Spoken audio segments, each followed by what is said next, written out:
The Words We Live By, the summer series of the Eternal Light program, which comes to you under the auspices of the Jewish Theological Seminary of America. Today we present the third in this series of 15 literary dialogues on democracy and the Bible, featuring two of America's foremost men of letters, Maurice Samuel and Mark Van Doren.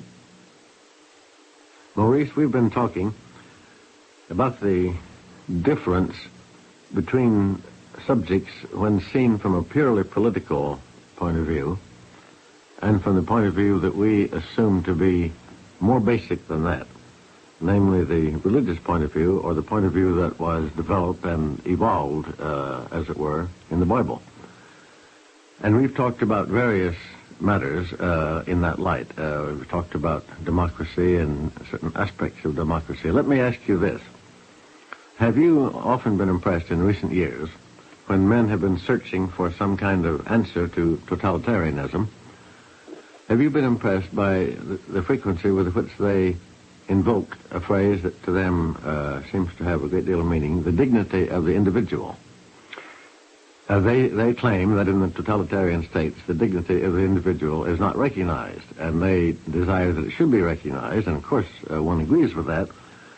But isn't it often doubtful to you that they know what the ultimate reference is? I must say that the word dignity, although I recognize its good purpose, is insufficient. Dignity itself is a civic term, often has to do with civic relations.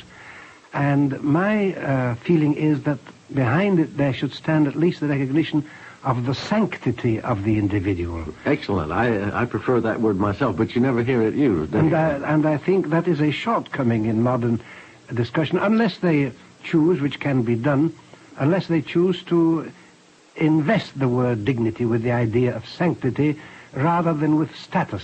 Dignity smacks to me a little of status. Yes, although it originally, I believe, included or somehow or other contained the idea of honor, which might be very good indeed. Well, then again, the word honor, too, is dubious.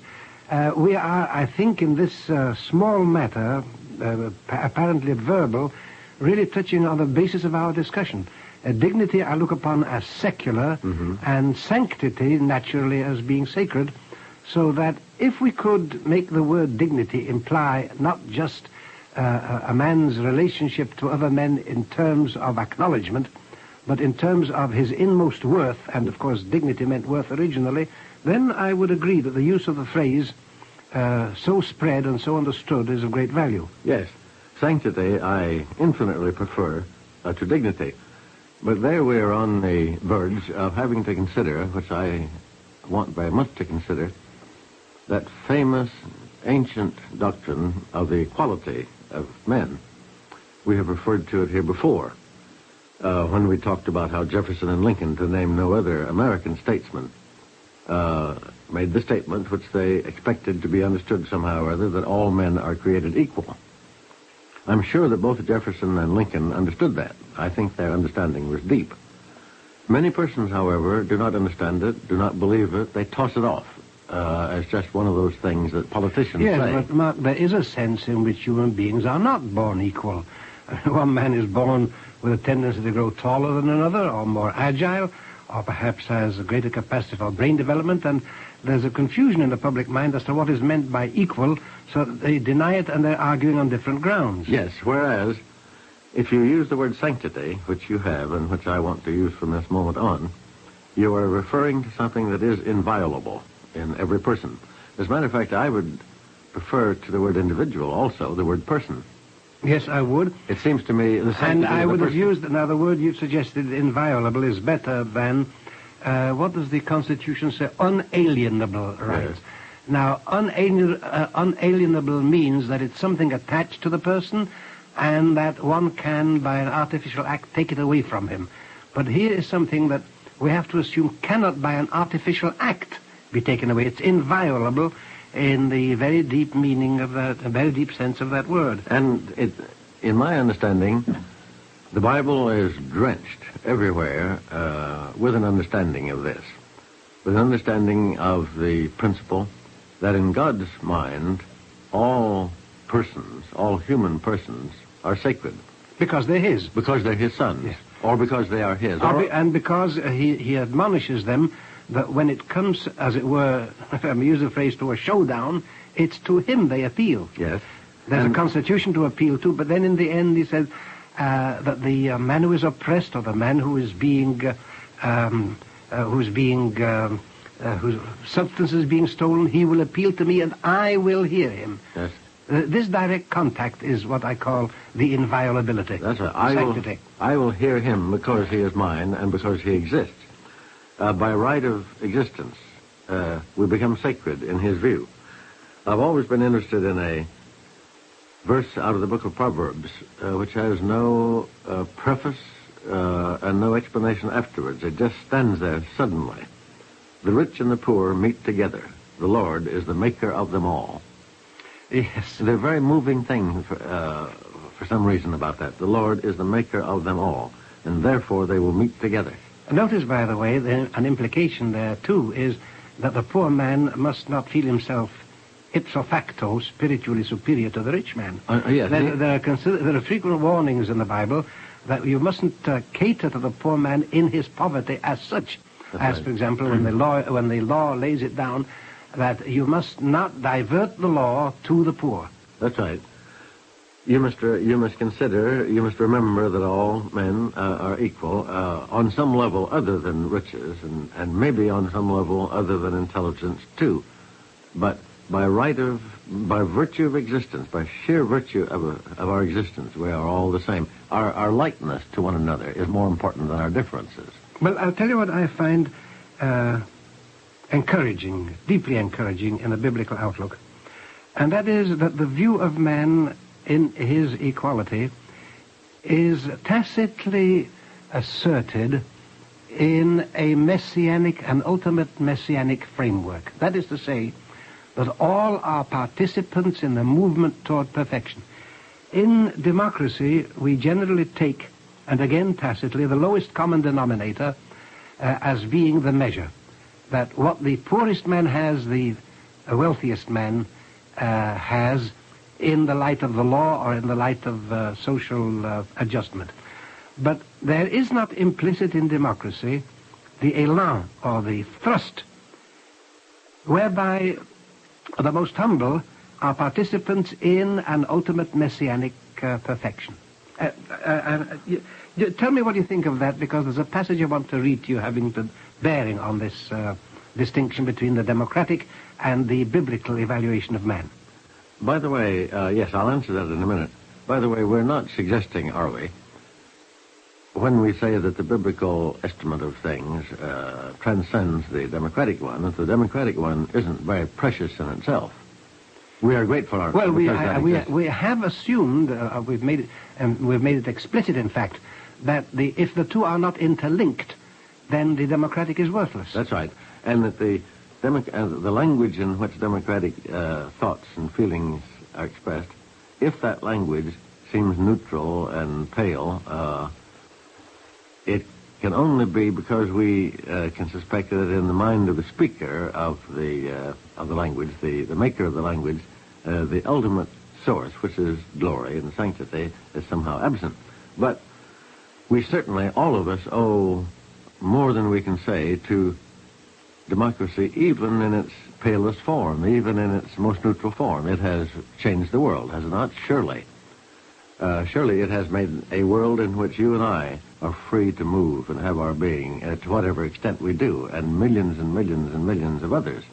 And we can all remember times, I don't literally remember, but we know of times in history when very, very few persons had privilege. Yes, but there is another danger that confronts us in what I would call the static concept of democracy, and that is people seeing themselves in this vast aggregation of human beings with their personality reduced by a statistical view of the human condition. The passage I was going to read to you, if you let me, is from Logan Pearsall Smith's Trivia. Oh, yes. I came across it as a perfect expression of how, though humorously put, the tragic condition of men in the modern world can be expressed. This is what he writes. where do I come in? When I read in the Times about India and all its populations and problems, when I look at the letters in large type of important personages and find myself face to face with questions, movements, and great activities of the age, where do I come in, I ask myself uneasily. Then, in the great Times-reflected world, I find the corner where I play my humble part, for I am one of the unpraised, unrewarded millions without whom statistics would be a bankrupt science. It is we who are born, who marry, who die in constant ratios, who regularly lose so many umbrellas, post just so many unaddressed letters every year, and there are enthusiasts among us who, without the least thought of their personal convenience, allow omnibuses to run over them or throw themselves month by month from the London bridges. Now, this is humorously put, but behind it is the tragedy of the feeling that in democracy, this is what human beings are reduced to. They are the statistical averages. Now, this is what can happen in the democratic concept when it is robbed of the dynamism of a biblical background. That's right. And I'll always be grateful to the prophet Ezekiel for having put these words into the mouth of the Lord once. Is it my way that is not equal? He says, speaking to the house of Israel. Is it my way that is not equal? Is it not your ways that are unequal? There's the Lord saying to the people, you practice inequality. You assume inequality. I do not. You do not understand equality as I understand it. You know, it's a curious thing. Now, this is a bit of a digression. You're talking of the prophet Ezekiel. Yes. It's often occurred to me that there is a philosophic streak, a social philosophic streak in Ezekiel that is stronger than in the other prophets. He was a mystic. He was a man who had visions, and as a matter of fact, on the text of the book of Ezekiel, much of the Kabbalah and much of the fantasy of the Kabbalah is based. Nevertheless, you find this sort of purely philosophic reflection, just as you find in him his repudiation of the old concept of guilt of the children because of the fathers. When he says, the son shall not bear the iniquity of the father, neither shall the father bear the iniquity of the son. There is, in the middle of his fantasy, a sudden sobriety of statement that is almost as if he were a dual personality. But I think your quotation is very apt there. Well, now, you spoke of that quality in Ezekiel. It's also by the evidence of just one verse, for me, at any rate, present in Jeremiah, who was protesting once against the notion that one cannot know God unless one has been taught how to do it. There are those who tell you how to know God. He says, he's putting words into God's mouth. He has God say this, they shall all know me, from the least of them unto the greatest. In other words, God is saying, it is not supremely difficult to know me. Any of my sons can know me, if he only will.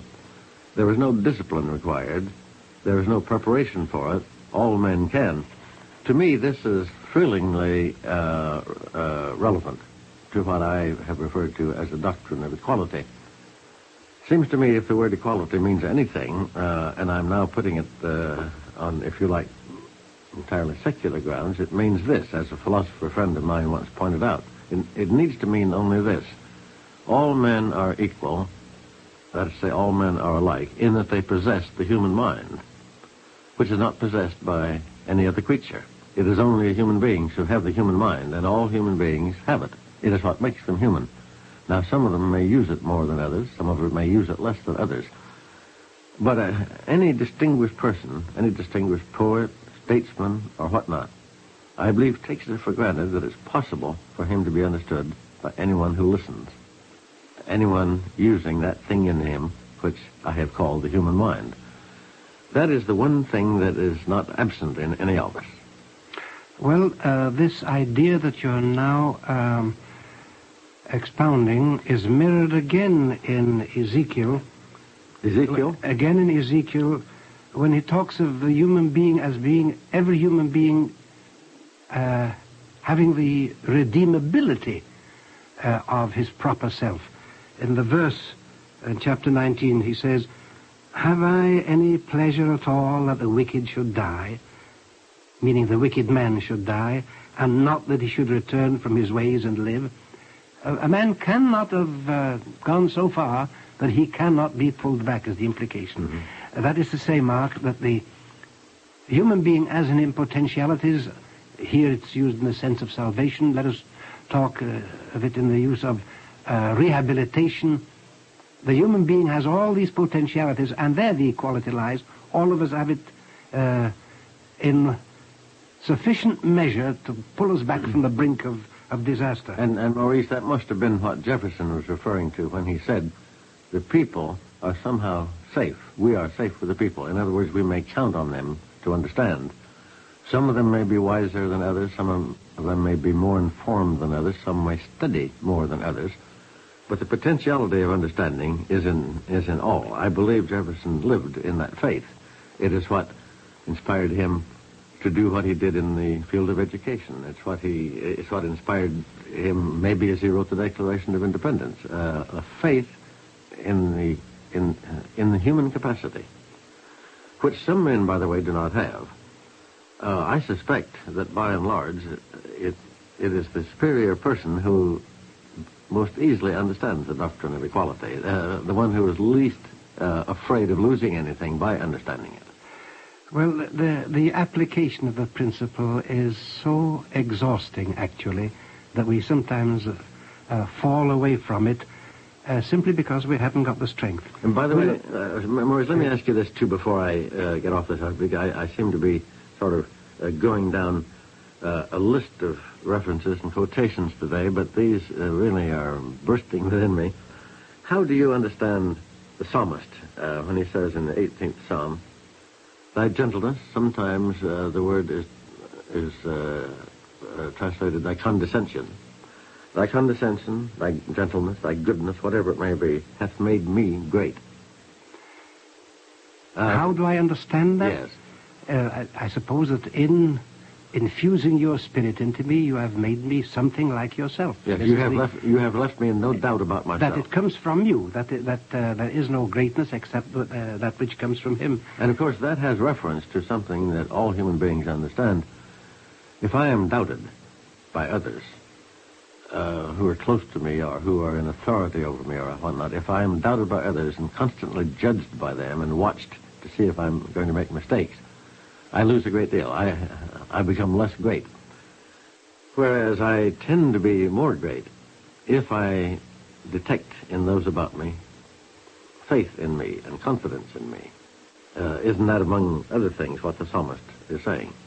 Well, the reason men have recourse to prayer is that they do want to get away from the censoriousness of man to the much wider and deeper, chesed, you would call it. I don't know what word you're referring to. The graciousness of God, that he does know our weaknesses, but he doesn't take an attitude of censoriousness to those. He is willing to help. This is the attitude, and one turns to him instead of to men. Yes, and the psalmist says in the 145th Psalm, "The Lord is good to all, and his tender mercies are over all his works." Something to me very moving and beautiful about that. Yes, over his works, meaning that the world itself is geared to be helpful to man and to bring out his qualities. When we speak of this equality in man, we're up against the dreadful problem, it's as old as any discussion of social relationships, what this equality actually means. Democracy always faces the dilemma of the inner danger. I think we discussed it last week, that democracy doesn't mean letting the mass of people follow any impulse that happens to arise at a given moment. John Stuart Mill has a passage in which he says, let us emphasize to man and society the importance of giving full freedom to human nature to expend itself in innumerable and conflicting directions. That is to say, to put it colloquially, everything goes. In an equal society, every man, so it seems, has the right to his opinion. Well, there's a limitation on that phrase, isn't there? I'm entitled to my opinion. Am I always entitled to my opinion? Oh, yes. It seems to me there's no limitation there. Of course you're entitled to your opinion. What I think you may have in mind is this. You're not entitled, I'm sure you agree, to assume that because it's your opinion, it's a good one. No, I'll go further than that. Am I entitled to a hearing? Supposing I'm asked about, now, what is your opinion of this particular law, the agricultural bill that's now pending? And my knowledge of it is, to say that it's nil is in itself an overstatement. Well, of course. Now, am I entitled to an opinion in that sense? Well, you spoke either last week or the week before about polls. I think you even used the sacred word gallop. I've never forgotten being stopped on the street once in New York and asked by some man who whipped out a notebook whether I wanted to answer 14 questions on public utilities. And I said, well, why are you asking this? And he said, well, this is a Gallup poll, and I'm canvassing opinion on a certain matter now at issue with respect to utilities, whether they should be privately or publicly owned and that sort of thing. And I said, well, my dear man, I haven't any opinion at all. Not only could I not answer 14 questions, I couldn't answer one with any sense that I had a right to. But you you were depriving this man of his livelihood. Of course I was. He was going to go around with this modesty of yours, your proper modesty. What's going to happen to the whole of our system? Well, he closed his notebook very sadly, but I imagine he did find enough people to come back with some kind of answers, and those were tabulated, and someday, a week later, or a month later, or a year later, it was declared that the people of the United States, according to a sampling that was taken of them, believed so-and-so about utilities. Well, it's a very reliable sampling of a worthless quantity. Well, I think we are sort of degrading the word opinion when it comes to that, because that is not a thing that an opinion about would be. It seems to me very important. I mean that public utilities do not have their importance, but surely opinion on them would have to be informed, wouldn't it? It would have to be disciplined in some sense. Otherwise, it would just make no sense at all. There are lots of very, very great and deep public subjects which I think we should consult everybody about. My objection is to the man who, when he has given his opinion, and you say with the best will in the world that you think it's worthless, says, well, nevertheless, I had a right to say that. Well, of course he had a right to say it, but so have you a right to judge the opinion.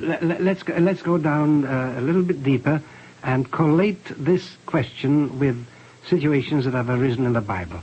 Every man is entitled to his opinion. We talk of free speech. We have placed politically or according to social law limitations on free speech. You can't shout fire in a theater. You can't, I understand, use free speech where it can lead immediately to riot. You cannot incite to violence. A man may have the opinion that the best way to solve the present social problem is to arm 100,000 men in America to go around bashing everybody on the head. He has that opinion. Is he permitted to go about and say so? Or is he permitted to say, let you and I, addressing a little mob, let you and I go out and bash people around? He is not. Now, in the Bible, there is a similar prohibition, and that is to deny God.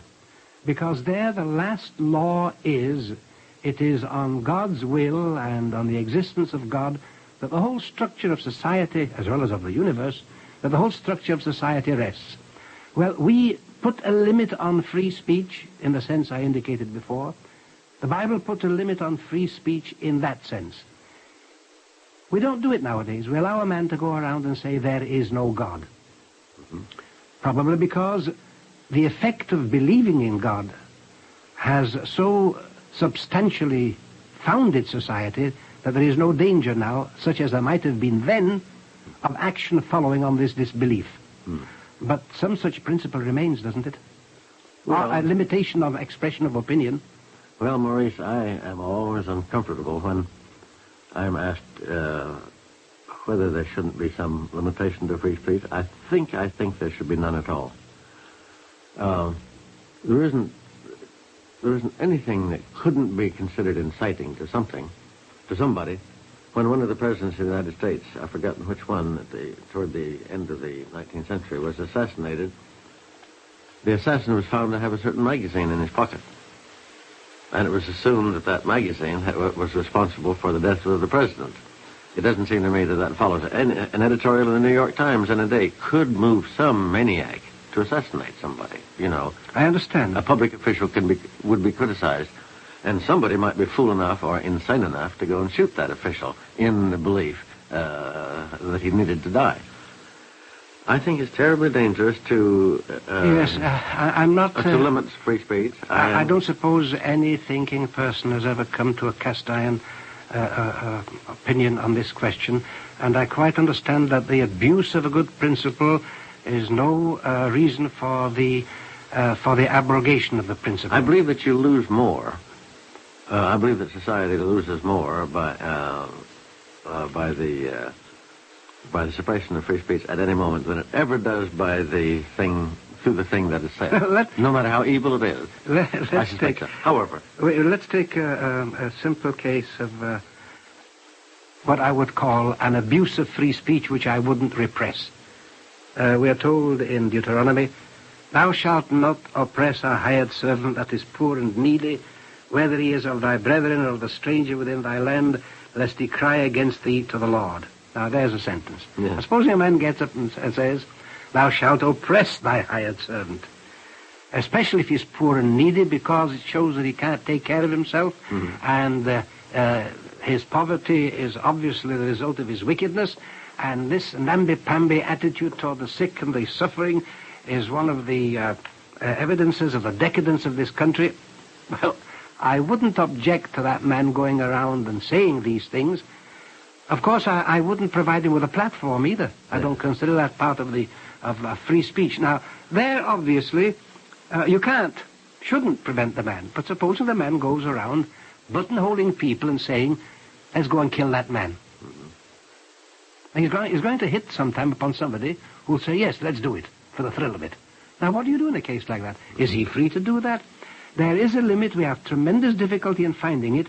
The Bible recognized the limit. We may not use it anymore today. It recognized the limit, and there it is. I suppose practically there is some limit. I think it's maybe beyond our present point. I am terribly reluctant to state it or to think that it can be stated. However, that's another question altogether. I think that we must have agreed today that it's an act of faith to say that all men are created equal. Not an act of reason. No, the deepest act of faith.